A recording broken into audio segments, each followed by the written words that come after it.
Want to know who the best is? That's him, Iceman.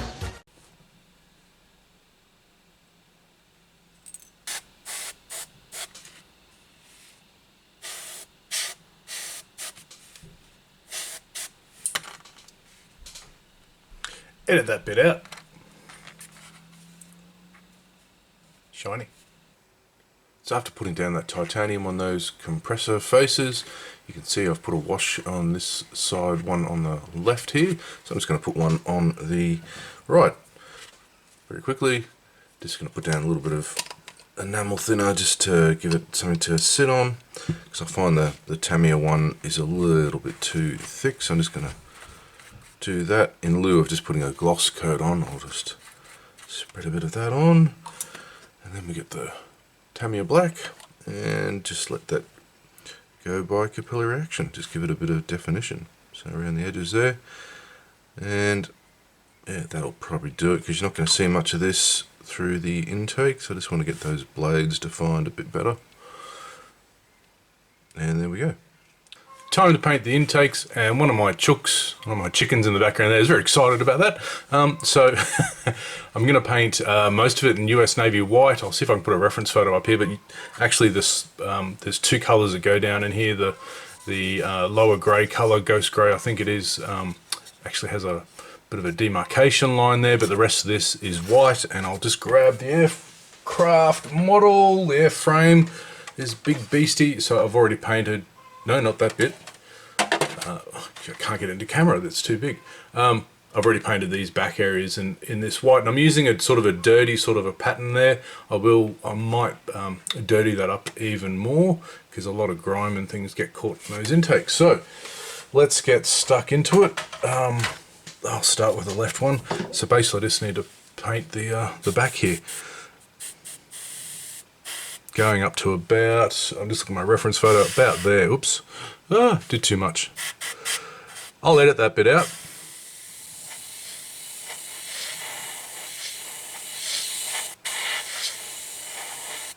Now I'm not going for a perfect white finish, because like I said, if you check out all the reference photos, it's quite dirty in here. So going for a bit of a, I could have primed this in a black or a mahogany sort of color as well, just to make it even dirtier, but I think this will do. And like I said, I've got 31 days to build this, and I'm now down to what, 20 something days, so haste is in order. So as you can see, I haven't done the best. Oh no, it's not too bad, it'll do. Alright, I've masked off the inside there best I can, and I've painted the upper side of the fuselage with this stuff, light grey MRP 38 FS36375, which unfortunately is very close to the Mr. Surfacer 1500 grey that I used. So you're not really going to be able to see much of a difference between these. Well, you will see a difference with the white, but yeah, as you can see as it's going on there, can't really see it going on, can you? So just a hot tip.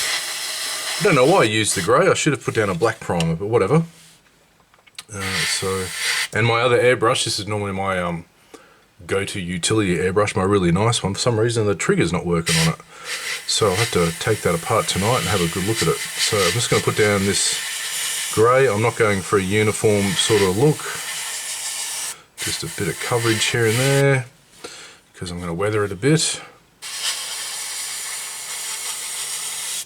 So there it is with the mask removed. You can see there's a bit of a delineation there, but what I'm going to do next, I'm just going to wait for that to dry a little bit more. I might hit it, actually I will hit it with a matte coat, because I want to use these oil brushes here. Going to use a bit of dust and sunny flesh put together. I'm just going to stipple in a bit of grime and so forth in the corners here. So there you can see, that's it without the tape off. I'll just take the tape off so you can see the difference. Get off, there we go. Okay, so there it is there. So yeah, I'll just stipple in a little bit of oil paint in there after I put a matte coat down. So what I got here is just 3 tones from those oil brushes. I think I added a bit of a dark mud there, and these other 2 ones I was talking about before, and there's the unaltered intake there, nice and clean, and here's the dirty one. So all I've done is I've just dabbed on using one of these double-ended brushes, and I'll just show you, and instead of explaining, I'll just show you what I'm doing. Okay, so I'm just going to do a little bit of a blend of the white and this stuff, and I just want to try not to make it too obvious that it's the same brush, but I'm just going to dab stuff in the corners and over here. So I'm just after some basic general staining. General staining, his aide de camp was corporal punishment. Sorry, dad joke there. Alright, a bit of dark brown or mud brown. I'm just going to put down this edge. So the reason I'm just doing this now, I'll show you in a minute. I'll use a fan brush. It's kind of a fan, it's more of a, I can't remember the technical term. So I'm just going to darken that up just a little bit more at the front. That might be too much, but that's okay. This is a great thing about oils. I can get rid of this, but a little bit in there. Alright, so this wisp sort of brush. So you can use this several ways. You can do, see if I can get this on camera. I can do some streaks. So I can just drag it in the direction I want. And I can just make that a bit streakier. I can blend in place like I'm doing with that dark brown, and then stipple just to stain it out. I can do this, going back and forth. That's just to basically lay in those stains and make them a bit more random. So I'll do that here just to give it that sort of look. And we're almost done. You're not really going to see much of this. I've already done the fuselage bits and you can't see any of it, but it looks alright. I might take some photos before I glue the intakes on. So with these bits, I just want to have a bit more of a sort of a drag down. So along these areas, and I might just top that up with a little bit more of the dark mud.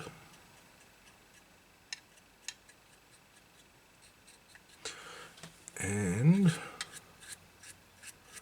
that just firms it out. So there we go. That's pretty much what I wanted to do, really. I might put a bit more on this side, but again, you're not going to see much of this, but it's good practice for when I do the larger Tomcats. There we go, get some really nice scratches and things, because these intakes are not very clean. But there we go, get some nice staining. So that's, yeah, they're a little bit different, so that's good, not identical. So it's time to get these ready to install. Time to install the intakes, and as you can see, I've done a little bit of weathering there on the inside of the intake ramps there. That's the forward bits, the back bits in white. Now, I've glued in the compressor faces, and I've done a dry fit run and a tiny little bit of, very tiny little bit of sanding. But these intakes, okay, apart from this warp we've got here at the front, but that's easy to slot over, are a really lovely fit. I'm just pressing that down a little bit. I might just need to tape it down, but the fit looks, at first glance, maybe just a small amount of Mr. Surfacer there in the corner, maybe a little bit of a sand. The fit looks fantastic. And in fact, I've got another surprise with the landing gear. I've just done a trial run on that as well. So this is all coming together quite nicely. Let's just chuck the other intake on. And I checked to see if those compressor blades cleared the parts, and they did, so that's good. So there we go, look at that. Not too bad. Might be a small little bit of a run there, or maybe a slight sand just to fill that gap there, but yeah, no steps, no problems. Looks all good. I'm going to do this off camera to glue them all in, but that'll pretty much conclude how the intakes go. And with that done, I can put on, there's one already, one of the strakes there, and I can put all the other fuselage parts on.